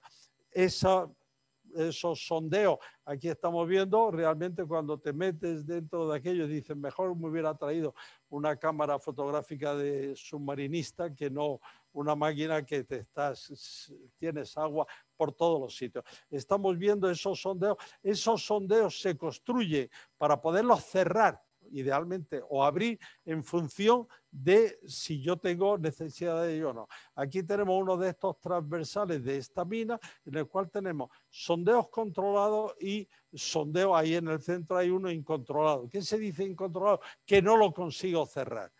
Que los otros puedo, y yo recuerdo estar aquí a lo mejor pues cenando fuera y de pronto sonar la sirena y los ingenieros que estaban ahí salir todos despendolados a meterse en la mina porque se había ido la corriente eléctrica y había que poner en funcionamiento todo el sistema de cierre, porque ahora veremos qué caudales saca esta mina, que no es ninguna broma los caudales que saca. Entonces, una de las cosas que nosotros hicimos fue hacer todo el plan de emergencia. Es decir, y allí tienes personas que se pasan el día como el señor que está en un parque de bomberos. A lo mejor se pasa todo el día tocándose las narices, pero tiene que estar preparado porque en el momento que se produzca la emergencia está. Y aquí teníamos lo mismo, tener equipos que estaban en guardia por si de pronto sea la emergencia, pues son kilómetros, llegar hasta donde estaba para cortar el paso de agua. Como se puede ver, estamos hablando de cantidades de agua realmente importantes las que esta mina de Concola aportaba. Ahí en el centro está un sondeo cerrado, se ha cerrado la llave de paso, tiene su llave de paso para poderla cerrar. Entonces, cuando ocurre esa emergencia, se pueden cerrar, o cuando hay un sector que no se va a explotar, se puede también coger y cerrar para evitar problemas. Entonces, lo que nos ocurre en cada sector, determinábamos, era del caudal diario había una parte, por ejemplo, este que es el transversal 3350 norte, pues tenía caudal controlado. Caudal controlado es el que podía cerrar y quedarte sin agua, lo cual es realmente muy bueno. Era el 100% del caudal de este transversal de drenaje era agua controlada. Por contra, aquí coloco otro en que lo que teníamos es el transversal 2700, con todo lo contrario, todo el caudal, 44.000 metros cúbicos día, estos son caudales metros cúbicos día, era incontrolado. Es decir, ahí porque a lo mejor el sondeo se había hecho queriendo hacerlo para poderlo cerrar, pero el agua se buscaba paso por otro lado y si cerraban la presión, pues acababas rompiendo por un sitio o por otro.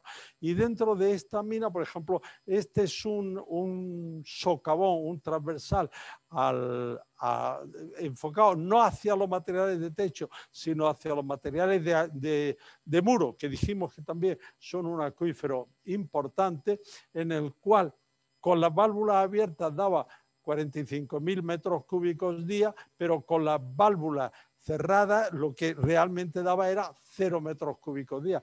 O sea, bueno, que prácticamente daba una cantidad muy pequeña de agua. Todo este agua controlada en el caso en el cual estamos haciendo mención. Las actuaciones en caso de emergencia que he dicho que hicimos toda la planificación para ello, es decir, había en concreto dentro de este pozo, no es el único pozo de la mina, estoy poniendo el ejemplo de uno, pues toda la sistemática de a dónde tenían que acudir para primero cerrar uno, luego cerrar otro, es decir, esos transversales cerrar para disminuir el agua, aunque el agua fuera tomando mayor presión, y cerrar. Hay también puertas de cierre, que son las que permiten pues, que las galerías pudieran incluso inundarse y hacerse como grandes cámaras almacén. Esta es una de esas grandes cámaras almacén de agua dentro de la mina, con una capacidad casi de 500.000 de metros cúbicos de agua, o sea, medio hectómetro cúbico. Es una señora capacidad la que aquí tenemos, ¿no? El hueco. ¿Por qué? Pues por momentos de estos de punta, momentos de emergencia o inclusive para abaratar el consumo energético, el coste energético, bombeando con horas de coste de kilovatio más barato. La estación de bombeo que tiene esta mina es como una estación del metro, pero toda llena de equipos de bombeo. Hay que tener en cuenta que además esta sala está colocada a unos 1000 metros, de esta que estamos viendo aquí, a unos 1000 metros de profundidad, que tiene que sacar todo ese caudal hasta superficie, o sea, supone un bombeo importante, y dentro de ese bombeo, aquí lo que he querido esquematizar es desde los distintos pozos, este es el nivel 900 y pico, se sacan 195.000 metros cúbicos día, porque afluyen del norte y del sur en él, a otro nivel superior, pues cuánto es la cantidad de agua que también se va sacando, y de esta forma realmente tener un diagrama de todos los flujos que están saliendo de este pozo por el bombeo de los distintos pisos. Los que normalmente aportan más caudal, como es lógico, son los más profundos, pero hay zonas también superiores que siguen manteniendo un caudal grande. Aquí el resumen en el caso de esta mina es un caudal total de 260.000 metros cúbicos día, que se dice eso, pero es un caudal de lo que uno se queda asombrado. Es decir, cuando está metido allí dentro y ve aquellos ríos subterráneos, cuando uno está avanzando en las galerías de drenaje, puedo decir que acaba cansado, porque es andar contracorriente. El salir es comodísimo, ¿no? El salir realmente es que casi, si tuvieran un barquito además, casi se iba, o en una tabla de surfing, se iba a la salida sin problema ninguno.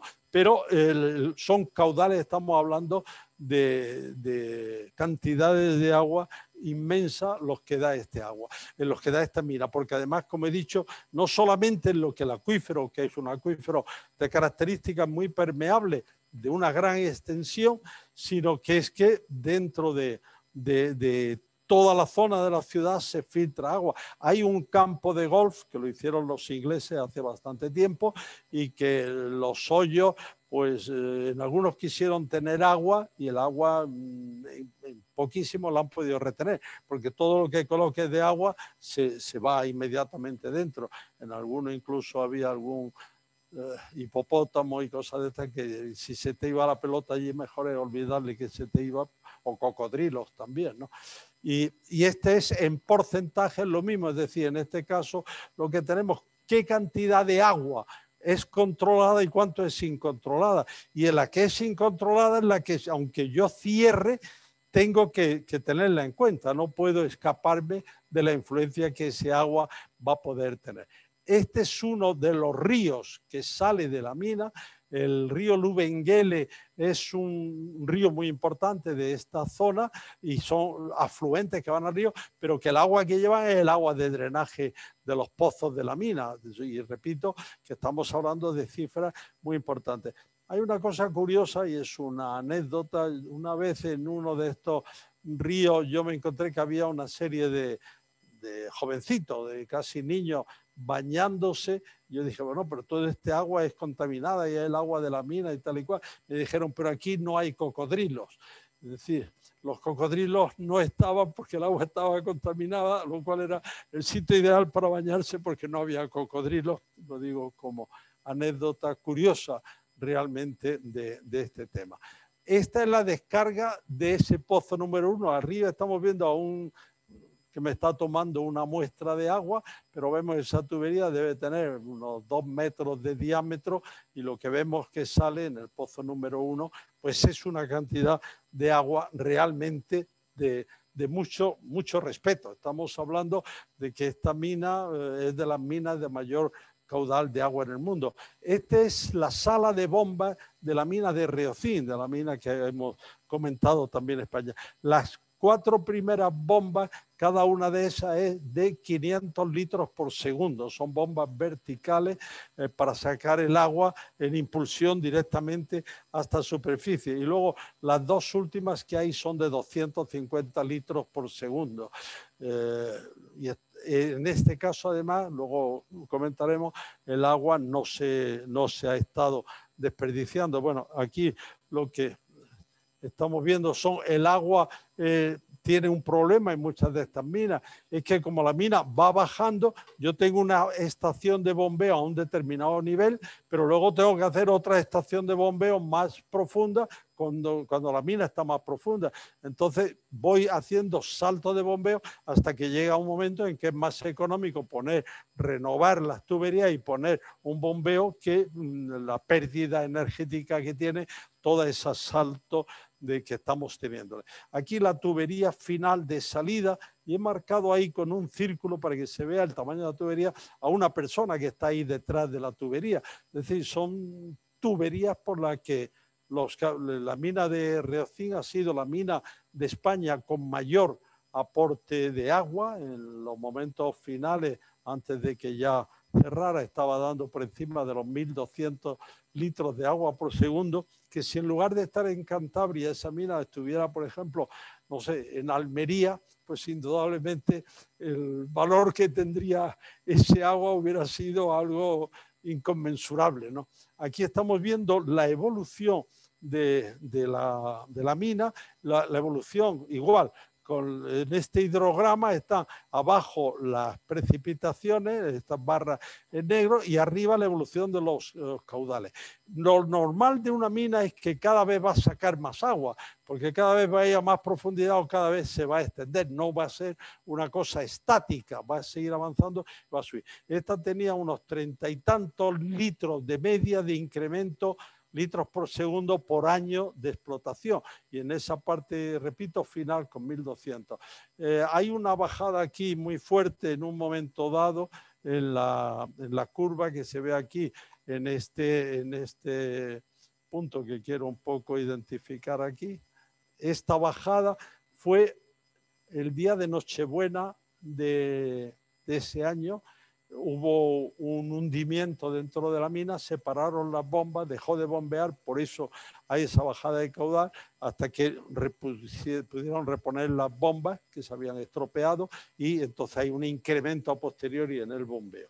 Y luego las bajadas muchas veces son pues por temas, normalmente no es porque haya llovido menos, sino porque se ha aislado una zona y se ha conseguido retener, o sea, que acuda menos cantidad de agua.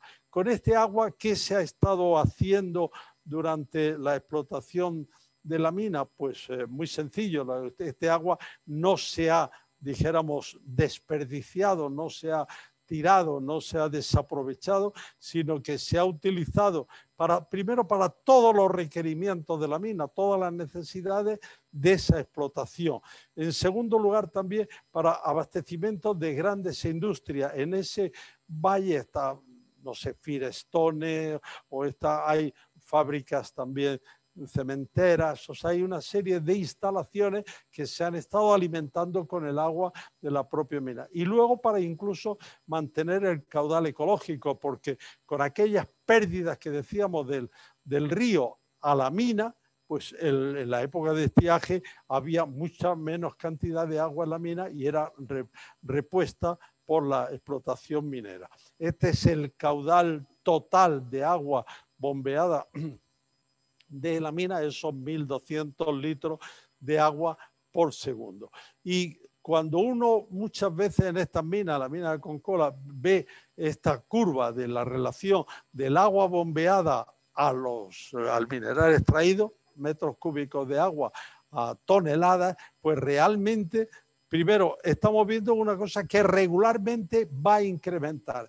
Es decir, cada vez voy a tener un ratio peor. Voy a tener que sacar más agua para la cantidad de mina. Y luego lo que es cierto, aquí estamos viendo la curva a la izquierda, es que por ejemplo, en este momento aquí, por cada 100 metros cúbicos de agua saco 1 tonelada de mineral, lo cual quiere decir que el ratio es que es una mina más de agua que si fuera una mina, diríamos, solo y exclusivamente mineral. Estamos sacando más cantidad de agua y eso es muy normal en muchas de las explotaciones mineras. Bien, gracias. Entonces, la pregunta que yo aquí quería hacer es, ¿qué se extrae? ¿Se extrae mineral o realmente se extrae agua? Pues tenemos que estar preparados a tener que sacar muchas veces esa cantidad de agua. Esta mina, y ya estoy terminando, esta mina es la mina a la que me he referido también anteriormente, la mina del Transdanubio, la mina Tatabaña. El agua es un agua de un drenaje preventivo en avance, agua perfecta, se emplea para abastecer a 5 grandes ciudades, estamos hablando de ciudades realmente de muchas decenas de miles de habitantes, 57 villas y una serie de zonas industriales. Todo ese agua. Pero es que además hay una cosa que a mí me llamó mucho la atención, me la enseñaron la primera vez que estuve trabajando allá. Las estadísticas cada año tienen las toneladas de bauxita que han sacado, las toneladas de carbón que han sacado y las toneladas de truchas que han producido. O sea, tienen una piscifactoría donde el agua bombeada de la mina va directamente a criar trucha. Y eso tiene un efecto, dijéramos, no es solamente que tenga un beneficio, que probablemente es nada, es el chocolate del loro, pero tiene la cuestión de que la gente sabe que la trucha es de los animales o de la fauna piscícola, vamos a decir, más sensible a la calidad del agua. Es decir, si la trucha vive perfectamente en ese agua, es que yo puedo también consumir este agua con mucha tranquilidad, porque no hay un problema de que tenga una contaminación. Y esto lo he visto en más casos, en minas que precisamente lo que se tiene, estoy acordándome en la antigua Alemania, de Alemania Oriental, cerca del límite con Polonia, en la cual pasaba exactamente igual. El agua bombeada en la mina, había una gran piscifactoría con trucha y repito, es un tema más frecuente en muchos sitios, pero sobre todo es porque la gente se queda muy tranquilo de que compran su trucha, se la llevan a su casa y se la guisa o va allí a pescar las truchas, pagan una cantidad por el derecho a poder pescar, pero el agua le garantiza que es de calidad. Y bueno, es un poco lo que he querido resumir. Esto no es un curso, si diéramos un curso, no hubiera tenido que quitar estos días pues unos centenares y centenares de fotos, hubiéramos entrado en muchos otros temas, pero creo que puede servir a los que nunca han conocido este campo, tal vez en apasionarles, porque es un tema que tiene muchísima importancia y repito, la mayoría de las minas, sean subterráneas o sean a cielo abierto, sí o sí se van a encontrar con toda la problemática que el agua les va a ofrecer. Y además de esta cuestión, es un sitio en que la experiencia vale muchísimo. Yo, como decía al principio, he trabajado en 58 países. América ha hecho más de 460 misiones desde la Patagonia austral hasta casi el Círculo Polar Ártico, y en muchísimos otros países. En total son más de 900 misiones las que he podido desarrollar fuera. He ido, lo he pasado muy bien, no lo he pasado muy bien porque he disfrutado de una cosa que me gustaba y he creado, y creo que eso es lo fundamental, y espero que los que aquí nos están escuchando dentro del aula y los que nos están escuchando, un gran club de amigos. Ese club de amigos en el cual nos intercambiamos, nos pasamos informaciones y somos felices en eso. Yo soy una persona que a mi edad lo único que quiero es regalar lo que sepa, porque no me va a servir. Dentro de poco no me va a servir para nada, y si a alguien le sirve y puede partir en lugar del nivel que yo partí de un nivel más alto, pues realmente será algo que también a mí me servirá. No sé, estamos teniendo algún problema con el paso de imágenes, pero bueno, ya prácticamente estoy terminando. Quería hacer el comentario de que los países que han estado conectados a esta conferencia. Están aquí, bueno, hay uno que no figura, que es Polonia, que también ha estado conectado, y en total han sido 24 países: Alemania, Argentina, Bolivia, Brasil, Canadá, Chile, Colombia, Cuba, Ecuador, España, Estados Unidos, Francia, Guatemala, Honduras, Inglaterra, México, Panamá, Paraguay, Perú, Portugal, Sudáfrica, Suiza y Uruguay. Es posible que alguno en la recolección que me acaban de hacer se haya podido saltar, pero están realmente aquí. Es muy de agradecer el interés que ha mostrado. Yo quiero a la Escuela de Minas, que es mi casa y donde yo me encuentro más a gusto, agradecer también el haberme puesto a disposición esta plataforma de poder llegar, y espero que todos estos, cada uno desde su sitio, esté donde esté, pues sea un amigo más en este caminar que vamos haciendo hacia adelante. Te querría dar las gracias a Rafael una vez más por habernos dado una excelente charla como a las que nos tiene acostumbrados desde hace tantos años, ¿no? Para mí es una gran alegría que una de mis últimas actuaciones como director de la escuela, como él ha comentado, sea precisamente tener el privilegio de poder clausurar esta conferencia, que personalmente creo que bueno, pues abre un camino muy interesante. Bueno, creo que a la vista está, ¿no?, el auditorio que ha habido, la gran cantidad de personas, de amigos conectados de tantos lugares, y yo creo que esto será el comienzo de una serie que seguro que con el profesor Lorza pues va a continuar, porque verdaderamente es del máximo interés, ¿eh? Así que nada más, muchas gracias a todos por su asistencia y especialmente, de nuevo, muchísimas gracias, Rafael. Ha sido una gran alegría tenerte aquí, y que es tu casa, como tú me has dicho, y que lo va a seguir siendo siempre. Muchas gracias, director. Muchas gracias, José Luis. Y bueno, yo quiero únicamente, sobre todo a los que en este momento toman este primer contacto con la Escuela de Madrid, decirles que esta también es su casa, que entre los mineros ha habido siempre una comunicación muy buena y un entendimiento que ha sobrepasado toda la frontera, y que tal vez esta sea una primera oportunidad de entrar en contacto con esta escuela, donde en el futuro pues pueden encontrar solución a sus problemas, o incluso personas que están pensando en temas de formación, de egresado, de posgrado, el poder también contar con ello. Esperamos también que la pandemia nos deje ya un tiempo más tranquilo para que todos podamos movernos mejor y podamos abrazarnos en los distintos países del mundo. Muchas gracias a todos.